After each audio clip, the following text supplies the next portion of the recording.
How's it going, boys? Panda back from another video. Hope you guys are doing well. I know I am. And as you see in the title, this video we're going to be covering 5 things that you can invest in early in TBC to make sure that you have tons of gold. All of these, in my opinion, are the top 5. They're the best ones. I also have 5 more things I want to cover, but leave a like, let me know that you like the video. Leave a like and let me know in the comments down below if you guys want 5 more, because I do have 5 more things I would like to cover. And I think I love making these helpful videos, and I know that you guys like them, and it would very much benefit you guys. If I could bring this kind of content to you guys. And before we get right into it, I just want to say I hope you guys like the new camera angle. We got the Pokemon cards, we got the fucking panda, we got all the World of Warcraft expansions, Cataclysm, Wrath, Burning Crusade, Vanilla. Amazing, amazing, amazing. So basically, this top 5, it's not going to be in any specific order of like value, right? It's not going to be like 5 being like the least money you're gonna make from it, and 1. Maybe I will do that in the next video of my next top 5 things you can invest in. Let me know, like I said, let me know if you guys like this type of video. Leave it down in the description. But enough bullshitting. Let's get right into it, boys.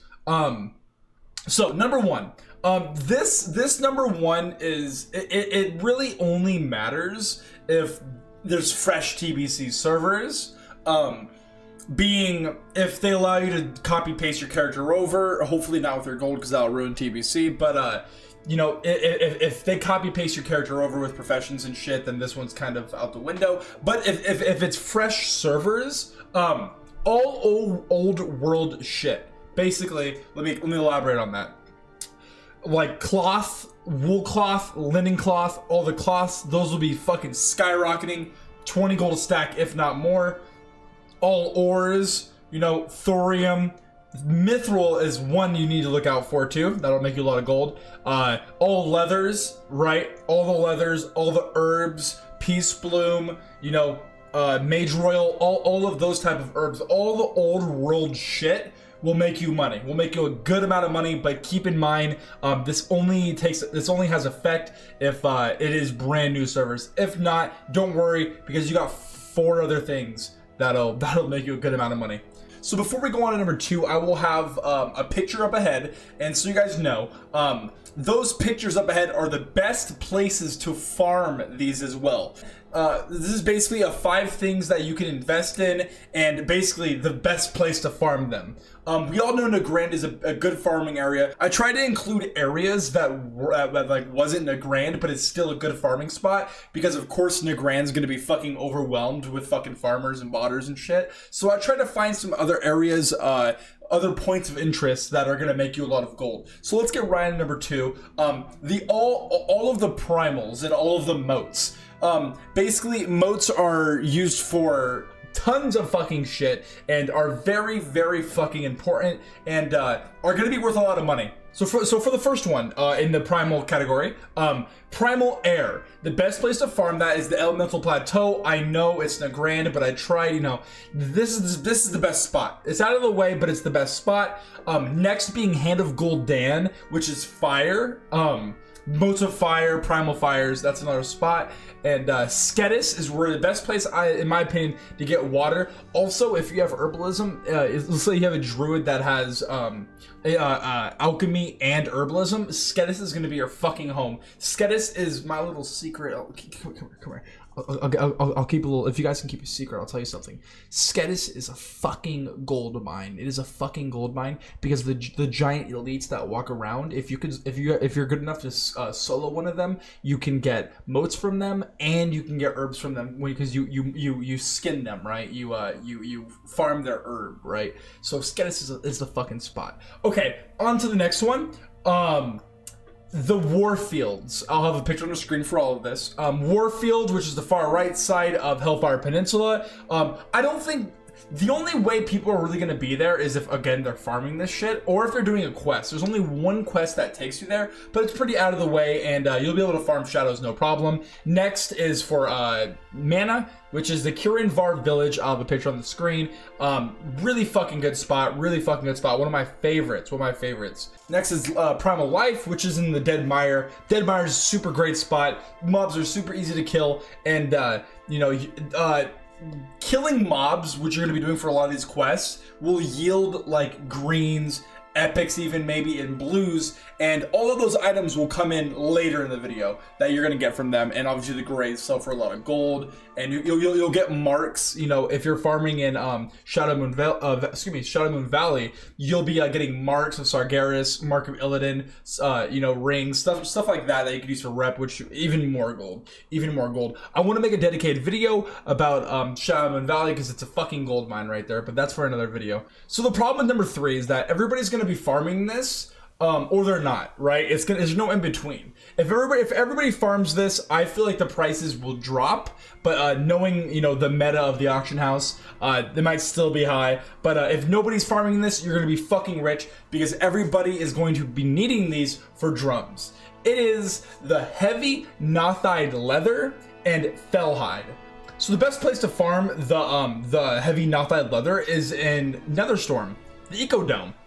Very good spot. Again, like I said, its place is going to be overran if people are farming it. If not, you can get them off of in Nagrand as well. But like I said, I try to sway away from Nagrand, so because everybody's gonna fucking be there.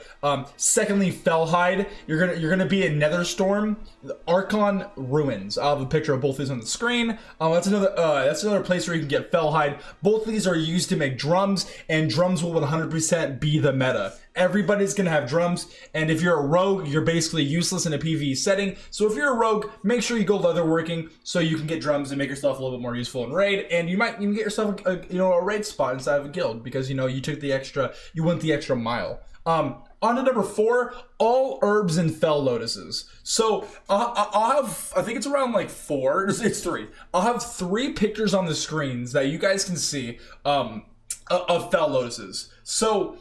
And the problem with fel lotus is in classic, it's spread out between 2 worlds, or excuse me, between like 2 peninsulas, right? You have Kalimdor, and then you have Eastern Kingdoms, and there's like two areas on each that have black lotuses, right? Well, now welcome to TBC, boys. There's fel lotuses, and it's going to be a smaller, compact. You guys are never going to get fel lotuses, but here's 3 pictures of the best spots, in my opinion, with the most spawn locations, and I circled it around where not a lot of activity and a lot of people go. Fel lotuses are going to be Cancer, but basically fel lotuses are mostly found in Shadow Moon Valley, Netherstorm, and Hellfire Peninsula. Your best bet is Shadow Moon Valley to get them, the fel lotuses. And back to all herbs. All herbs are going to be worth a lot because you're going to need flasks, you're going to need potions, you're going to need elixirs. It's they're going to be out of the fucking roof on that. I would say to a degree, mining for like ore and shit, but it's more like jewel crafting and like leveling a blacksmith to get like Dragon Strike. That's why it's not really mining's not really on the list, because it's at a lower tier than all of these other ones. Mining is definitely useful for like rubies and crystals and shit, but it's not as worthy as all these ones. So on to the final one, is my favorite moneymaker, disenchanting. So quests, dungeons, random mob drops, disenchant fucking everything you don't need. If you go into a dungeon and everybody's already geared, be like, hey guys, can I disenchant everything, and at the end we'll just roll, and then whoever wins will spread them out. Either one person gets them all, or we'll just spread them out. Say we have 4 and there's 4 people in the dungeon or whatever, one person gets each one. I have a picture on the screen of every single one we're going to be going over. The very first one being void crystals. Void crystals come from DEing epics, I'm pretty sure, and those are going to sell for a decent amount of price, but the most money making ones are the large prismatic shards, basically blues and greens. These will sell for the fucking most, boys. You're going to need these for the mongoose and shit. I'll put that on the screen. Disenchanting and enchanting, and getting the raw materials for enchanting is going to be a fucking moneymaker, boys. It's going to be a fucking moneymaker. That's the problem with, though, it's going to depend on your realm or your server that you're playing on, because if there's a giant market full of everything I'm listing, the prices are going to go down. If it's more rare, not a lot of people are doing a specific task, like it being leatherworking or picking up herbs and fel lotuses, it might be more expensive and you might be making more money. But next would be the greater planner essences. You get these from greens. and they sell for a decent amount. But what the beauty of and the money making from enchanting is that every raw material is worth so much fucking money with enchanting. Even arcane dust is like fucking cocaine, like for enchanters, right? It's shit. You don't fucking need it really, but it sells for a fuck ton because you need it for enchants, you need it for everything. That's the beauty of enchanting. So basically, in my opinion, if you want to make money, go disenchanting. It's the most passive way to do it. Also, you have alchemy, which you can use, as I said earlier, all of the motes and the primals and all of those.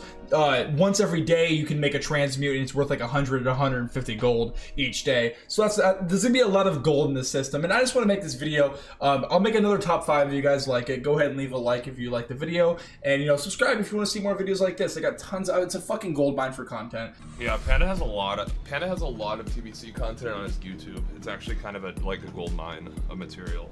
Let me know in the comments if you guys would like another top 5 video of basically things you need to invest in. All of these: disenchanting, herb, skinning, farming motes, and old world items. Keep in mind, old world is only if it's fresh servers, but for the most part, all of these will make you a fuck ton of gold, boys, even on private servers. I just want to put that out there. Like I said, if you guys like the video, go ahead and subscribe, and I love you guys. I'll see you on Twitch, link down in the description, twitch.tv/Pandorama, and I hope you guys have a great night, stay safe, and I love you.